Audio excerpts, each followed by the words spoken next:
هل بدأت ملامح الرجاء الجديد تتشكل؟ في لحظة فارقة من تاريخ النادي الأخضر، تم تعيين جواد الزيات رئيساً للشركة الرياضية، بينما يلوح اسم إدريس أكواجيم رجل الرؤية والمؤسسات كأبرز المرشحين لرئاسة المكتب المديري للجمعية الرياضية.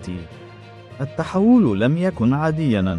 جمعية بورتس 4 إمباكت دخلت بقوة واستحوذت على 60% من رأس مال الشركة الرياضية، مع وعد بضخ 150 مليون درهم على مدى 3 سنوات. استثمار تاريخي يعيد الأمل ويقطع مع الأزمات المتكررة. الرجاء، الفريق العريق، يستعد لمرحلة عنوانها الشفافية، التسيير الاحترافي، والتكوين القاعدي.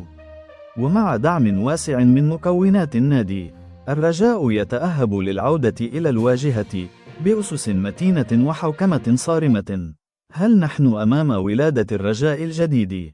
الأيام القادمة وحدها كفيلة بالإجابة.